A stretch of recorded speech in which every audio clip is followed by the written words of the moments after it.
नमस्कार दोस्तों, आज हम हिंदी विषय का बहुत महत्वपूर्ण टॉपिक लेकर उपस्थित हुए हैं। वह टॉपिक है अलंकार, जो हिंदी विषय का बहुत लोकप्रिय टॉपिक है और आप सभी को ज्ञात है कि अलंकार के बारे में प्रतियोगी परीक्षाओं में बहुत प्रश्न पूछे जाते हैं। साथ ही हाई स्कूल और हायर सेकेंडरी इंटरमीडिएट की बोर्ड परीक्षाओं में भी बहुत प्रश्न पूछे जाते हैं। तो मेरे द्वारा आपके लिए सरलतम ढंग से बताने का प्रयास किया जा रहा है। आशा करता हूं कि आप आज यहां पर पूरा वीडियो देखेंगे तो निश्चित रूप से अलंकार आपको बहुत सरल लगने लगेंगे। हाँ, मेरा निवेदन है कि कृपया आपने यदि इस चैनल को सब्सक्राइब नहीं किया तो लाल बटन दबाकर चैनल को सब्सक्राइब कर लें और कमेंट्स बॉक्स में सुझाव आवश्यक रूप से लिखें। मित्रों, मैं एक बात बता देना चाहता हूं कि अलंकार एक बहुत सरल और बहुत ही सरलतम तरीके से सीखा जा सकता है, बस समझने की आवश्यकता है। और आज हम आपको इस वीडियो के माध्यम से अलंकार, बिल्कुल शब्दालंकार स्पष्ट कर देंगे, आप कभी नहीं भूलेंगे। तो अलंकार किसे कहते हैं आप ये जान लें कि काव्य की शोभा बढ़ाने वाले तत्वों को अलंकार कहते हैं। काव्य की जिन तत्वों से शोभा बढ़ती है, अर्थात काव्य सुंदर दिखने लगता है, कविता का सौंदर्य बढ़ जाता है, तो वह अलंकार कहलाता है। अच्छा, इसके दो भेद होते हैं, शब्दालंकार और अर्थालंकार। एक उदाहरण देके स्पष्ट कर देते हैं कि जिस तरह से नारी को आभूषण पहना दिए जाते हैं तो उसका सौंदर्य बढ़ जाता है, या किसी को भी आभूषणों के द्वारा सौंदर्य की वृद्धि होती है, तो काव्य में भी अलंकारों के माध्यम से सौंदर्य की वृद्धि होती है। और अलंकार होते हैं दो प्रकार के, शब्दालंकार और अर्थालंकार। सर्वप्रथम ये जान लें कि शब्दालंकार किसे कहते हैं।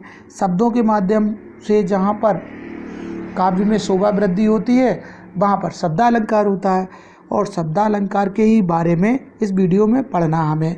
तो निश्चित रूप से हमें ये पता कर लेना चाहिए कि शब्दालंकार किसे कहते हैं, शब्दालंकार के कौन से भेद होते हैं। शब्दालंकार के बारे में मैंने बताया कि जहाँ पर काव्य में वर्ण या शब्दों के माध्यम से काव्य की शोभा वृद्धि होती है या शोभा बढ़ती है, तो या चमत्कार उत्पन्न होता है, वहाँ पर शब्दालंकार होता है। और शब्दालंकार के तीन भेद होते हैं, अनुप्रास अलंकार, यमक अलंकार और श्लेष अलंकार। एक बार हमें जान लेना आवश्यक है कि शब्दालंकार के कौन कौन से भेद होते हैं, अनुप्रास अलंकार, यमक अलंकार और श्लेष अलंकार। अब हम बात करेंगे कि सबसे पहला जो अलंकार है, अनुप्रास अलंकार। अनुप्रास अलंकार की परिभाषा क्या है, तो बहुत ही सरल तरीके से काव्य में जहाँ पर कोई वर्ण या अक्षर की पुनरावृत्ति हो, अर्थात बार बार आए, काव्य में जहाँ पर कोई अक्षर अथवा वर्ण बार बार आ जाए तो वहाँ पर अनुप्रास अलंकार होता है। एक बार पुनः देख लें इस परिभाषा को कि काव्य में, कविता में जहाँ पर एक अक्षर कई बार आ जाए वहाँ पर अनुप्रास अलंकार होता है। ध्यान रखने वाली बात है कि काव्य में एक शब्द की पुनरावृत्ति हो अथवा बार बार आए तो वहाँ पर अनुप्रास अलंकार होता है। यद्यपि ये भी बता रहा हूँ मैं कि अनुप्रास अलंकार के 5 प्रकार होते हैं, बहुत सारे प्रकार होते हैं, उनके भी बहुत सारे उदाहरण होते हैं, लेकिन यहाँ पर हम सिर्फ अनुप्रास अलंकार को और यमक अलंकार को और श्लेष अलंकार को स्पष्ट करेंगे, जो शब्दालंकार के भेद हैं। तो सबसे पहले हम अनुप्रास अलंकार के उदाहरणों के माध्यम से अनुप्रास अलंकार को स्पष्ट करते हैं। अनुप्रास अलंकार के उदाहरण, जैसा कि हमने परिभाषा में भी बताया था अनुप्रास अलंकार के बारे में, तो उदाहरण देख कर ही एकदम स्पष्ट हो जाएगा कि किस तरह से अनुप्रास अलंकार की परिभाषा उदाहरण से सटीक बन जाती है। जैसे उदाहरण है, हमने यहाँ पर 3 उदाहरण दिए हैं, तरनी, तनूजा, तट, तमाल, तरवर, बहुछाए। यहाँ पर देखने वाली बात यह है कौन सा वर्ण और अक्षर बार बार आया, अर्थात पुनरावृत्ति हुई, तो आप पाएंगे कि ता वर्ण की पुनरावृत्ति हुई है। ता वर्ण बार बार आया है। तरनी, तनुजा, तट, तमाल, तरवर। यहाँ पर ता वर्ण की आवृत्ति 5 बार हुई, अर्थात बार बार हुई है।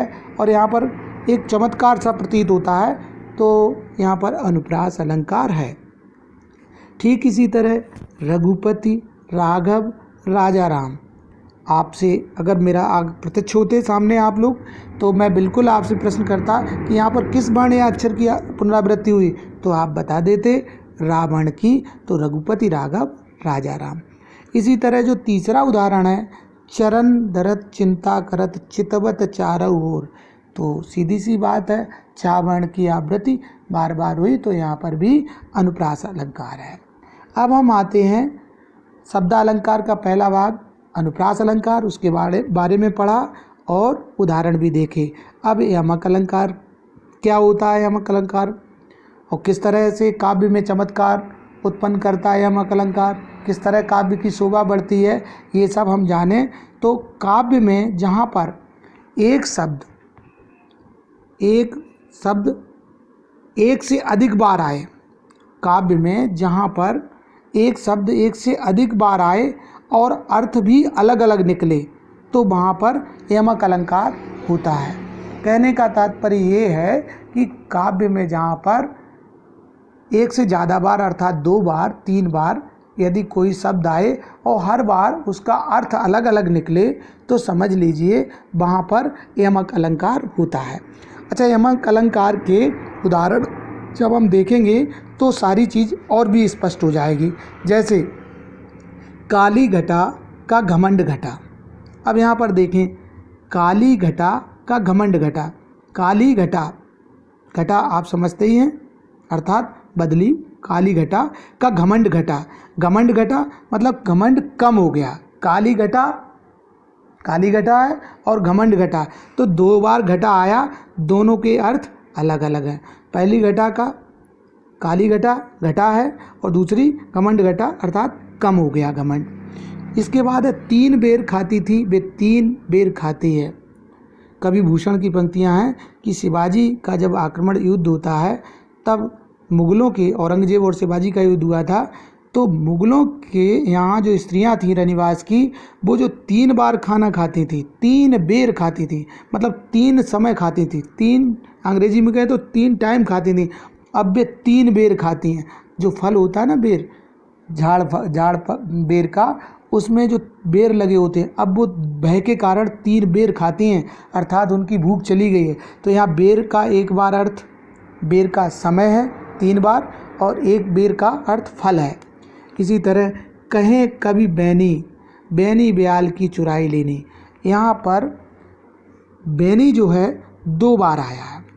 यहाँ पर बैनी 2 बार आया है, तो हम देख सकते हैं पहली बैनी कहें कभी बैनी, यहाँ पर कभी बैनी है, और दूसरा बैनी जो है वो ब्याल की चुराई लेनी। बैनी मतलब चोटी जो स्त्रियों के सिर पर होती है। तो इस तरह से यहाँ पर 2 बैनी हैं और दोनों का अर्थ अलग अलग है। अब तीसरा जो शब्दालंकार का अनुप्रास अलंकार, यमक अलंकार, तीसरा अलंकार जो है वह है श्लेष अलंकार। श्लेष का अर्थ होता है चिपकना, अर्थात चिपका हुआ। तो सीधे शब्दों में कहें, जहाँ पर एक शब्द में कई अर्थ चिपके हों, वहाँ पर श्लेष अलंकार होता है। अगर सरल शब्दों में परिभाषा दें तो काव्य में जहाँ पर एक शब्द एक बार आए किंतु उसके अर्थ अलग अलग निकलें या कई अर्थ निकलें, वहाँ पर श्लेष अलंकार होता है। श्लेष का अर्थ होता है चिपकना। एक बार फिर से देख लें, काव्य में जहाँ पर एक शब्द एक बार आए किंतु उसके अर्थ अलग अलग अथवा कई निकलें, वहाँ पर श्लेष अलंकार होता है। श्लेष अलंकार में सीधी सी बात, जहाँ पर भी कविता में या काव्य में एक शब्द मिल जाए और उसके अलग अलग अर्थ निकल जाएं, तो समझ लीजिए कि वहाँ पर श्लेष अलंकार होता है। ये चीज़ उदाहरण से और भी स्पष्ट हो जाएगी। उदाहरण देखने योग्य है कि वैसे तो इसकी प्रथम पंक्ति है जो उदाहरण दिया है, सो चरण धरत चिंता करत चितवत चारों ओर, लेकिन दूसरी पंक्ति है सुबरन को खोजत फिरत कभी बेचारी चोर। बड़ा आनंददायक उदाहरण है कि सुबरन को खोजत फिरत कवि व्यभिचारी चोर। कवि, व्यभिचारी, चोर, तीनों के लिए सुबरन का अलग अलग अर्थ है। कवि के लिए सुवर्ण, सु माने अच्छा, वर्ण माने अक्षर। कवि क्या खोजता है? सुंदर अक्षर, क्योंकि उसे कविता का सृजन करना है, सुंदर कविता का सृजन करना है, इसलिए सुवर्ण, अच्छा अक्षर। तो ये तो कवि के लिए हो गया पहला अर्थ सुबरन का, सुवर्ण, अच्छा अक्षर।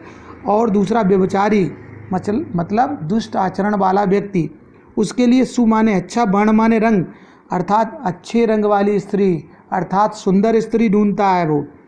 व्यभिचारी प्रवृत्ति का व्यक्ति सुंदर स्त्री को ढूंढता है व्यभिचार के लिए। तीसरा जो है वह है चोर। यहाँ पर सुवर्ण, सुवर्ण हो जाएगा स्वर्ण, स्वर्ण मतलब तत्सम शब्द हो जाएगा। स्वर्ण का मतलब होता सोना। चोर के लिए सोना बहुत महत्वपूर्ण है। तो अगर पूरे उदाहरण में देखें, सुवर्ण को खोजत फिरत कवि सुंदर अक्षर, व्यभिचारी सुंदर रंग की स्त्री, और चोर के लिए स्वर्ण अर्थात सोना। इसके बाद आता है रहीमन पानी राखिए बिन पानी सब सून, पानी गए न उबरे मोती मानुष चून। रहीमदास जी हिंदी के बड़े प्रसिद्ध कवि हैं।